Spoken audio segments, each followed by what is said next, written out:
Hello hello everyone. मैं लेके आ गया हूँ practice set UPTET junior science के लिए।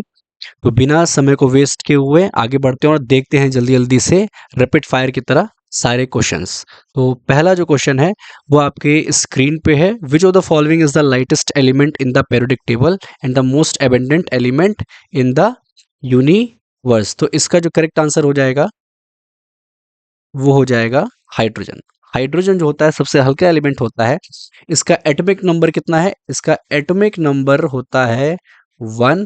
इसमें न्यूट्रॉन होता है 0, प्रोटॉन होता है 1 और इलेक्ट्रॉन भी होता है 1। तो इतनी चीजें आपको ध्यान रखनी है। अगला सवाल है, the sky appears blue during a clear day, this is due to which phenomena of light. तो दोस्तों ये होता है किसकी वजह से?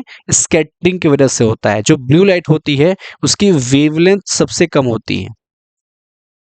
वेवलेंथ क्या होती है? लीस्ट होती है, जिसकी वजह से ब्लू लाइट को ज्यादा स्कैटर करता है, इसलिए हमको स्काई ब्लू नजर आता है। Next question, what is the normal Audible frequency range for human ears? तो इसका करेक्ट आंसर हो जाएगा 20 हर्ट्ज टू 1000 हर्ट्ज बोलो या 20 किलो हर्ट्ज बोलो। देखो 20 हर्ट्ज के नीचे जो साउंड की रेंज होती है उसको हम बोलते हैं इंफ्रासोनिक। क्या बोलते हैं? इंफ्रासोनिक। और 20,000 हर्ट्ज के ऊपर जो होती है उसको बोलते हैं अल्ट्रासोनिक। तो ये भी आप ध्यान रखना। ठीक है, next question, which is the largest gland in the human body responsible for various metabolic function? तो लार्जेस्ट ग्लैंड कौन सा है? हमारा लीवर है। जितने ड्रग्स आप लेते हो सबको न्यूट्रलाइज यही करता है। ठीक है, अमोनिया को यूरिया में कन्वर्ट करता है, तो इसका बहुत बड़ा रोल है।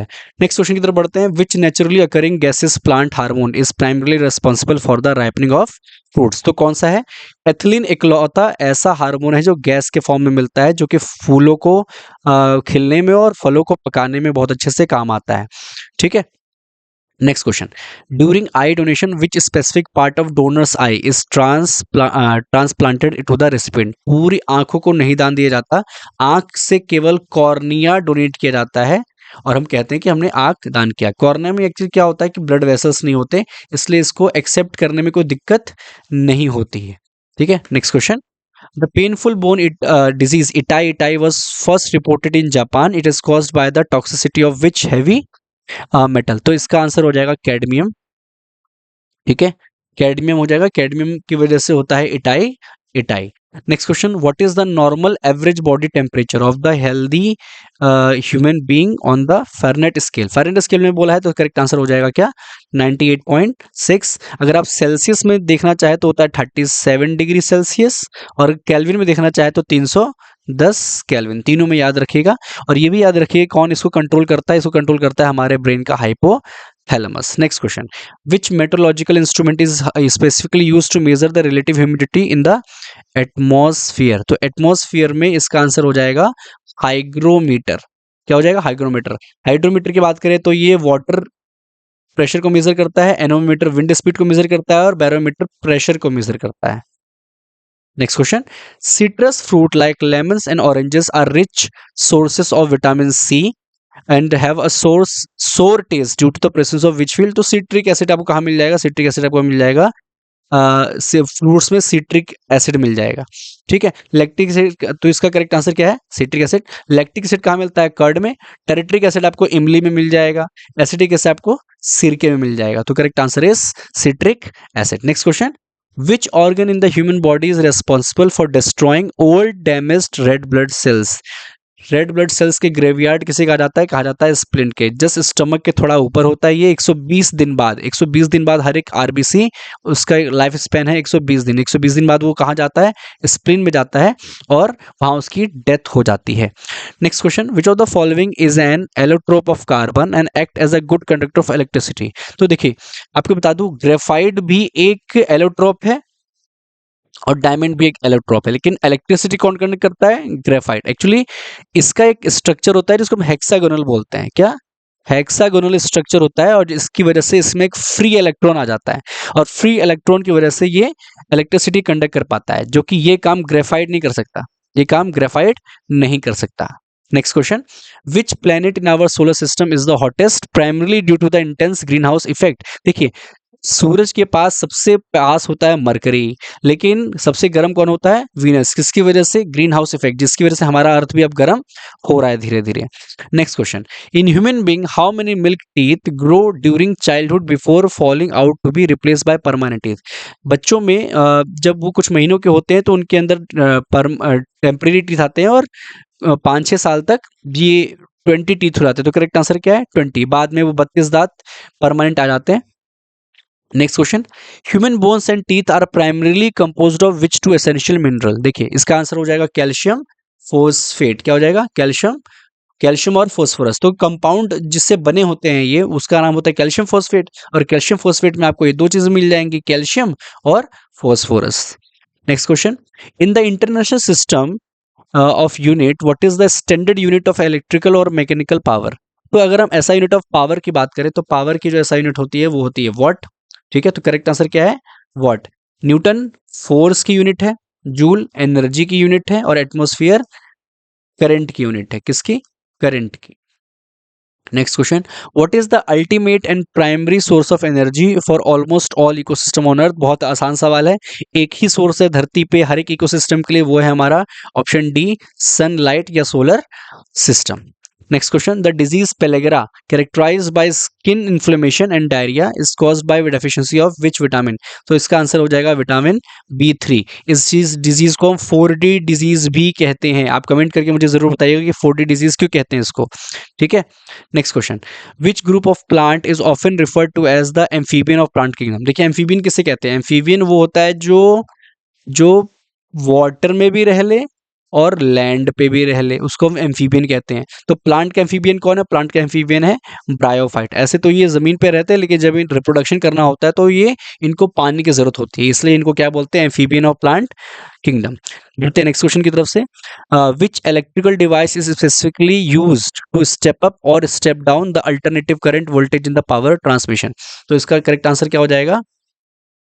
ट्रांसफार्मर। ठीक है, ट्रांसफार्मर ये क्या करता है? अगर हमको दूर तक एसी करंट को भेजना है तो हम क्या यूज करते हैं? Step up.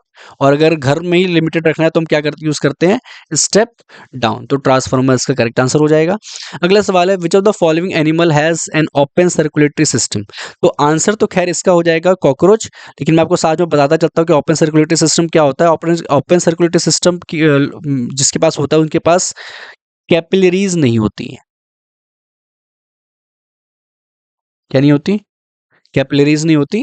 तो अर्थवॉर्म, फ्रॉग, ह्यूमन सबके पास क्लोज सर्कुलेटरी सिस्टम है, कॉकरोच के पास ओपन सर्कुलेटरी सिस्टम है। नेक्स्ट क्वेश्चन हमारा क्या कह रहा है? The natural fibre cotton of obtain from the seed of cotton plant is a polymer made up of almost entirely of, तो ये इसका आंसर हो जाएगा क्या? सेलुलोज। सेलुलोज का बना होता है पूरी तरह से। Next question, what is the specialised branch of zoology that deals with the scientific study of birds? Birds बहुत इजी है, इसका आंसर हो जाएगा और ऑर्निथोलॉजिस्ट सलीम अली, जो कि बहुत उन्होंने काम किया है इसके लिए, ऑर्निथोलॉजिस्ट थे वो। Next question, the biochemical process by which east convert sugar into alcohol and carbon dioxide? तो यहाँ पे बात कर रहा है किसकी? यहाँ पे बात कर रहा है ये एक एनएरोबिक रेस्पिरेशन की। एनएरोबिक रेस्पिरेशन की बात कर रहा है, तो इसका आंसर हो जाएगा फर्मेंटेशन।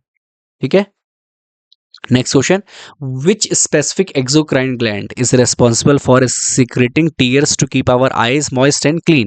तो देखिए लैक्रिमल ग्लैंड इसका आंसर हो जाएगा, टीयर्स रिलीज करता है। सेबेशियस ग्लैंड भी एक एक्सोक्राइन है, ये ऑयल रिलीज करता है। सलिवरी ग्लैंड जो होता है सलाइवा रिलीज करता है, ये भी एक एक्सो वो है।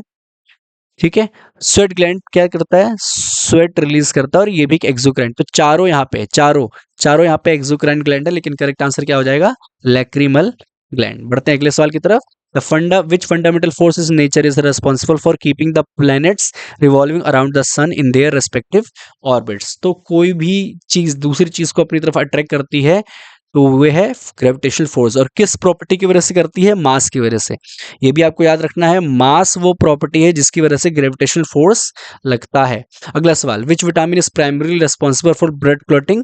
ब्लड क्लॉटिंग बहुत सिंपल है, विटामिन के। ठीक है, इसको क्या बोलते हैं? फाइलोक्विनोन बोलते हैं। क्या बोलते हैं? वो विटामिन के को बोलते हैं phylloquinone.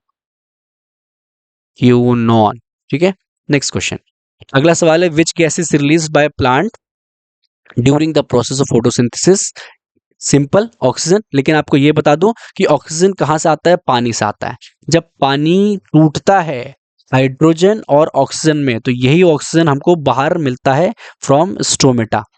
Next question, which organ in the human body produces insulin, the hormone responsible for regulating blood sugar level? तो क्या आंसर हो जाएगा? पेनक्रियास। पेनक्रियास वो ग्लैंड है जो कि इंसुलिन बनाता है, इंसुलिन बनाता है। और अगर ये इंसुलिन नहीं बनाएगा तो एक बीमारी होती है जिसको हम बोलते हैं डायबिटीज। क्या बोलते हैं? डायबिटीज बोलते हैं। ठीक है, तो ये next question, which part of the plant conduct water and mineral from root to the other part of the plant? तो इसका आंसर हो जाएगा जाइलम। खाना कौन कंडक्ट करता है? फ्लोएम। ठीक